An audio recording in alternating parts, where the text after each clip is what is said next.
दोस्तों, कैसे हैं आप लोग। आई होप आप बढ़िया होंगे।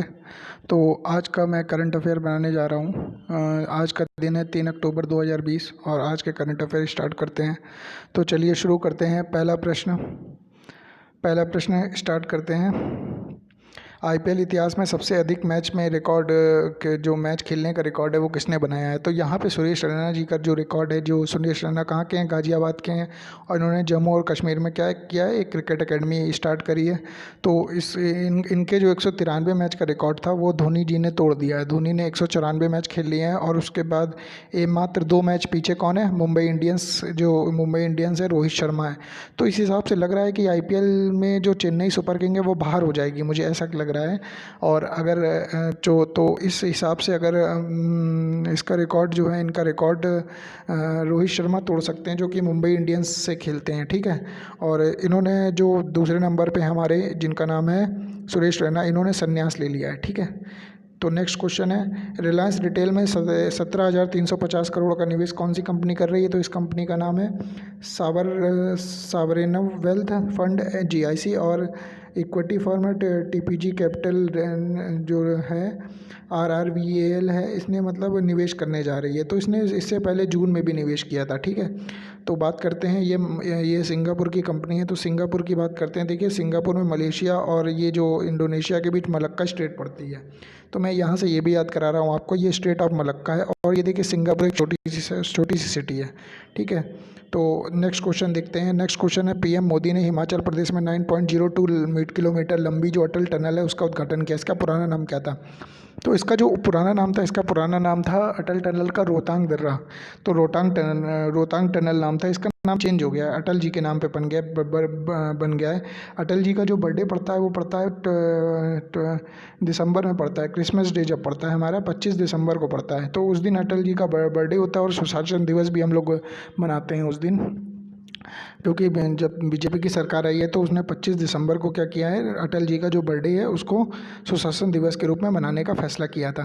तो देखिए, अटल टनल के बारे में देख लेते हैं। अटल टनल कितनी लंबी है, 9.02 किलोमीटर लंबी है, 10,000 फीट की ऊंचाई पे है। और इसको बनने में 10 साल लग गए। और इसमें कितना खर्चा आया, 3,000 करोड़ का खर्चा आया है।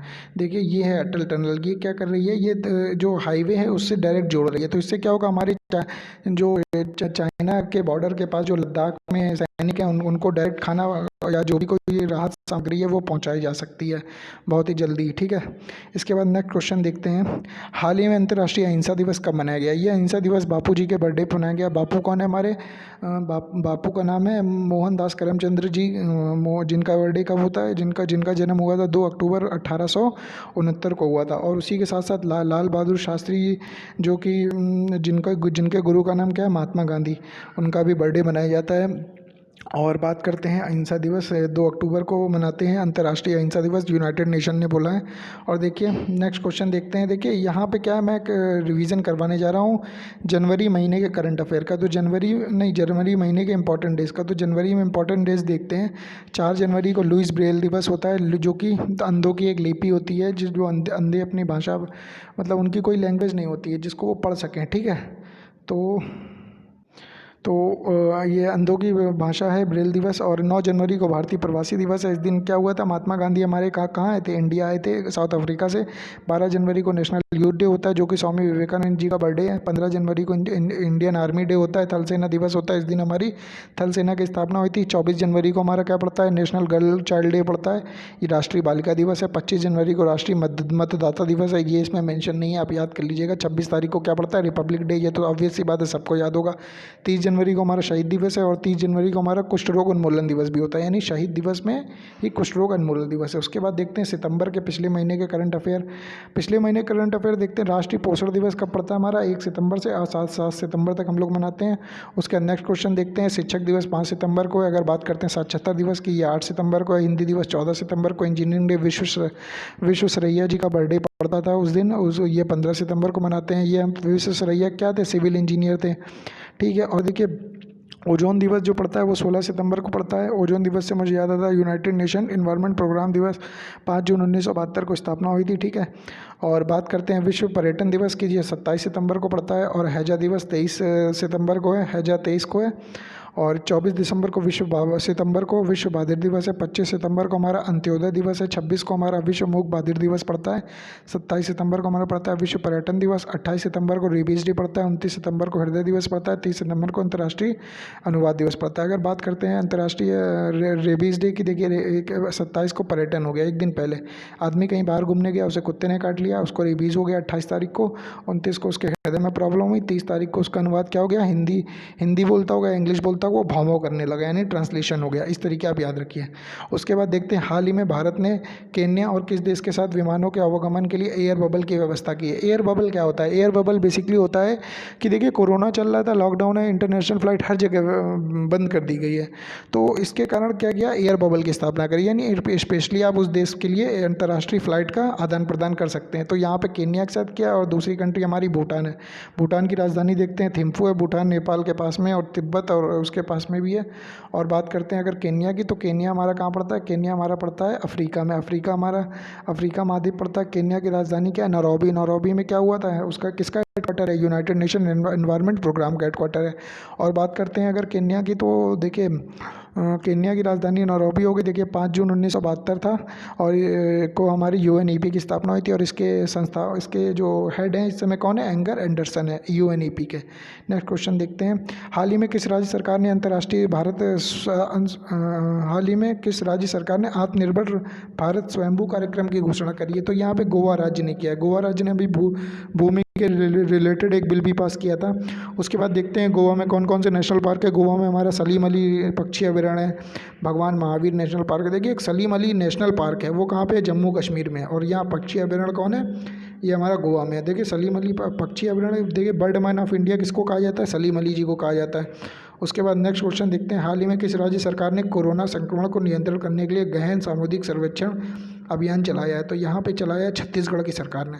छत्तीसगढ़ सरकार के बारे में देख लेते हैं। छत्तीसगढ़ की गवर्नर कौन है? अनसुईया उइके हैं। और चीफ मिनिस्टर कौन है? भूपेश बघेल हैं। और बात करते हैं सी घाट ऐप लॉन्च किया है, पढ़ी तुहार द्वारा ऐप लॉन्च किया गया। राजीव गांधी किसान न्याय योजना लॉन्च करी गई है। पुलिस ने डिप्रेशनग्रस्त कर्मियों को स्पंदन अभियान भी लॉन्च किया है। तो देखिए राजीव गांधी किसान न्याय योजना आप याद कर सकते हैं, क्योंकि यहाँ देखिए छत्तीसगढ़ में, इसके पहले राजस्थान में इंदिरा रसोई की भी स्थापना हुई थी, वहाँ भी कांग्रेस की सरकार है।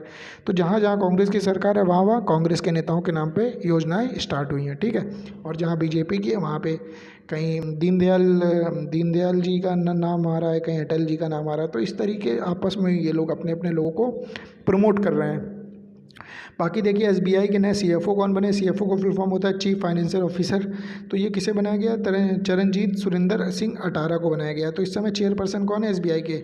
रजनीश कुमार। एसबीआई बैंक की स्थापना कब हुई थी? 1 जुलाई 1955 को हुई थी। हेडक्वार्टर इसका कहाँ है? मुंबई में। अब बात करते हैं, हम हाल ही में महिंद्रा ग्रुप ने अपना वाइस प्रेसिडेंट किसे नियुक्त किया है? तो ये मोहित कपूर जी को नियुक्त किया है।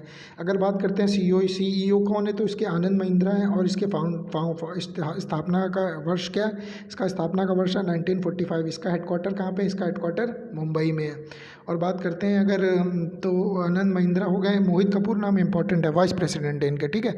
और हाल ही में किसने छोटे व्यवसायों को डिजिटल होने में मदद करने की घोषणा करी? तो यहाँ पे गूगल ने करी है। गूगल के बारे में देख लेते हैं। गूगल की स्थापना हुई थी 4 सितंबर 1998 को। तो 1998 याद रखिएगा, सन 2000 से 2 साल पहले हुई थी गूगल की स्थापना।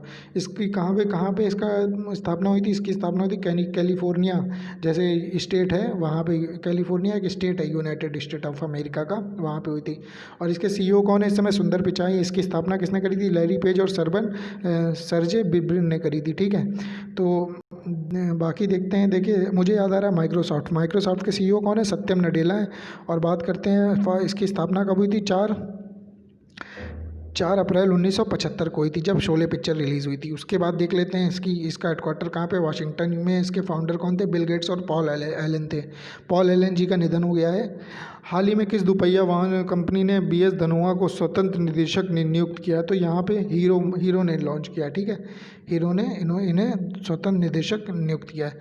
हाल ही में स्विट्जरलैंड के किस टेनिस खिलाड़ी ने अपना 150वां ग्रैंड स्लैम जीता? तो यहाँ पे स्टेन वावरिंका ने ग्रैंड स्लैम जीता। अगर बात करते हैं स्विट्जरलैंड की, तो इंडिया से अगर हम चलेंगे, तो इंडिया से हमें जाना पड़ेगा अफगानिस्तान से उज्बेकिस्तान से होते हुए हम पूरा यूरोप होते हुए एशिया को पार करके पूरा यहाँ पे स्विट्जरलैंड जाएंगे। स्विट्जरलैंड के देखिए बगल में जर्मनी है, फिर इटली है।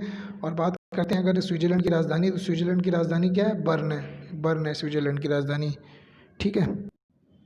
अब बात करते हैं, हाल ही में देवयानी उत्तम खोबरागड़े को किस देश का अगला राजदूत नियुक्त किया गया। तो यहाँ पे देखिए, इस देश की राजधानी का क्या नाम है, फ़ोन पे, ऐसे याद रखिए, फ़ोन पे इसकी गई है कंबोडिया। कंबोडिया का देखिए, कंबोडिया कहाँ पड़ता है हमारा, कंबोडिया पड़ता है हमारा, देखिए यहाँ से इंडिया से होते हुए हम अगर यहाँ जाएंगे तो भूटान होते हुए म्यांमार, बर्मा, थाईलैंड के आगे कंबोडिया पड़ता है। ये कंट्री है जो वियतनाम का बॉर्डर लगाती है। तो इसकी राजधानी क्या है, फ़ोन पे, ऐसे याद रख लीजिए, याद आसानी से हो जाएगा। बाकी आप तो कोई ऑप्शन देखेंगे तो टिक कर दोगे, कोई दिक्कत नहीं है। हाल ही में पुनर्निर्मित बापू संग्रहालय का उद्घाटन कहाँ पे हुआ है, तो यहाँ पुनर्निर्मित बापू का जो संग्रहालय हुआ है वो आंध्र प्रदेश में हुआ है। आंध्र प्रदेश की बात करते हैं तो आंध्र प्रदेश का मैंने गवर्नर याद करने का ट्रिक बताई थी। आंध्र प्रदेश यानी अंधा, यानी विश्वभूषण हरिश्चंद्रन वहाँ के गवर्नर हैं। सीएम कौन है, चंद्र रेड्डी जी हैं, जगन मोहन रेड्डी। और बात करते हैं तेलंगाना की, तेलंगाना 2 जून सन 2014 को 29वां राज्य बन गया था, अलग हो गया था, लेकिन अब राज्यों की संख्या कम हो गई है क्योंकि जम्मू और कश्मीर अलग अलग हो गए हैं और वो केंद्र शासित प्रदेश हो गए हैं। जम्मू कश्मीर के गवर्नर का क्या नाम है, जम्मू कश्मीर के गवर्नर कौन है इस समय, जम्मू कश्मीर के गवर्नर इस समय हमारे जम्मू मनोज सिन्हा है। और उसके गवर्नर कौन है, लद्दाख के हमारे गवर्नर आर के माथुर हैं। और बात करते हैं अगर जम्मू कश्मीर के जो पूर्व गवर्नर थे जिनका नाम था गिरीश चंद्र मुर्मू, वो क्या हो गए, कैग के अध्यक्ष बन गए, कैग के मेन बन गए, ठीक है। उसके बाद देखिए, मोबाइल हैंड वॉश सुविधा लॉन्च करी आंध्र प्रदेश ने, नवरलू पिंद्र नालगी कार्यक्रम लॉन्च किया, जगन्ना विद्या दिव्यन योजना लॉन्च करी, निगाह ऐप लॉन्च किया और कोविड फार्मा लॉन्च किया। उसके नेक्स्ट क्वेश्चन देखते हैं, हाल ही में विजय वर्धन किस राज्य के मुख्य सचिव बने, तो ये हरियाणा राज्य के बने। हरियाणा के देखिए, हरियाणा में नेशनल पार्क कौन कौन से, सुल्तानपुर नेशनल पार्क है, कलेश्वर नेशनल पार्क है। बात करते हैं अगर इसके गवर्नर की, तो इसके क्या नाम है, इनके गवर्नर का नाम है सत्यदेव नारायण आर्य, ठीक है। हरियाणा यानी जो सत्य बोलता है वो कभी हारता नहीं है, ऐसे याद रखिएगा, ठीक है। और बात करते हैं, मनोहर लाल खट्टर वहाँ के मुख्यमंत्री है। देखिए यहाँ पे हरियाणा के बारे में देख लेते हैं, इसने help me mobile app launch किया, दुनिया की पहली डबल डेस्क कंटेनर सुरंग बनाई है, समाधान से विकास नामक वन टाइम में सेटलमेंट योजना लॉन्च करी है। तो यहाँ पे करंट अफेयर खत्म होता है, अब जुलाई महीने का रिवीजन है। देखिए यहाँ पे पहला क्वेश्चन है डिजिटल है, देखिए आप पहले इसको वीडियो को पॉज कर लीजिएगा, उसके बाद देखिएगा 10 में से कितने क्वेश्चन सही होते हैं, यहाँ से आपकी तैयारी का पता चलेगा कि जुलाई महीने के आप कितना आपको अवेयर है। तो चलिए पहला प्रश्न शुरू करते हैं, डिजिटल अर्थव्यवस्था को बढ़ावा देने के लिए भारत में 10 बिलियन का निवेश करने के लिए कौन आया है, ठीक है, किसने निवेश किया है, तो यहाँ पे निवेश किया है हमारा गूगल ने 10 बिलियन का निवेश किया डिजिटल अर्थव्यवस्था को बढ़ाने के लिए। तो इससे गूगल का ही फ़ायदा होगा ना। और कौन सा भारतीय समाचार चैनल एकमात्र है जो टीवी के केबल टीवी ऑपरेटरों द्वारा प्रसारित नहीं किया जाता है, तो यहाँ पे दूरदर्शन को नहीं प्रसारित किया जाता है ठीक है। उसके बाद कौन सा राष्ट्रीय एशिया कप है, मतलब कौन सा राष्ट्र जो है वो एशिया कप को 2021 की मेज़बानी करेगा, तो यहाँ पे श्रीलंका मेज़बानी करेगा, याद रखिएगा 2021 एशिया कप श्रीलंका में होगा। 15 जुलाई को मंगल जांच शुरू करने वाला पहला अरब देश कौन बना है, तो यहाँ पे पहला अरब देश बना है संयुक्त अरब अमीरात। इसकी जो लॉन्च कर रहे हैं वो इसका नाम क्या है, होप नाम है, ठीक है। JLL रिपोर्ट द्वारा GRETI 2020 में भारत का रैंक क्या है, जबकि ब्रिटेन शीर्ष में, इसमें भारत की रैंक है 34वीं, याद रखिएगा JLL रिपोर्ट। उसके बाद किस राज्य ने देश में राज्यों के बीच में सबसे मतलब बाजार उधार में सबसे ऊपर कौन सा राज्य है, तो सबसे ऊपर राज्य जो है तमिलनाडु है 17% उधार के साथ, ठीक है। उधार तमिलनाडु, तुम्हारा उधार सबसे ज़्यादा है तो तमिलनाडु तुम्हारा, ऐसे याद रखिए, ता से तमिलनाडु, ता से तुम्हारा। उसके बाद देखिए छठवां तो हो गया है, सातवां प्रश्न है इंडिया ग्लोबल वीक 2020 का विषय क्या है, तो इसका विषय था the revival be the Indian and the better new world. ये याद रखिएगा, ये मुझे पता है किसी ने भी सही आंसर नहीं मन में मतलब बताया होगा। 2003 में कौन से देश और रूबेला को ख़त्म करने का लक्ष्य बनाया है, ठीक है। तो यहाँ पे देखिए मालदीव और श्रीलंका ने 2 देश हैं, इन्होंने रूबेला को 2023 तक ख़त्म करने का लक्ष्य बनाया है। कौन सा राज्य ऐसा राज्य बन गया जिसके पास सभी LPG कनेक्शन है, सभी के पास LPG कनेक्शन, तो यहाँ पे हिमाचल प्रदेश के पास LPG, सभी लोगों के पास LPG कनेक्शन है। IFSCA के अध्यक्ष रूप में किसे नियुक्त किया गया, तो ये इंजेती श्रीनिवास है, ये भी इंपॉर्टेंट है। तो चलिए यहाँ आज के करंट अफेयर ख़त्म होते हैं, मिलते हैं कल है डेट 4 अक्टूबर। नमस्ते।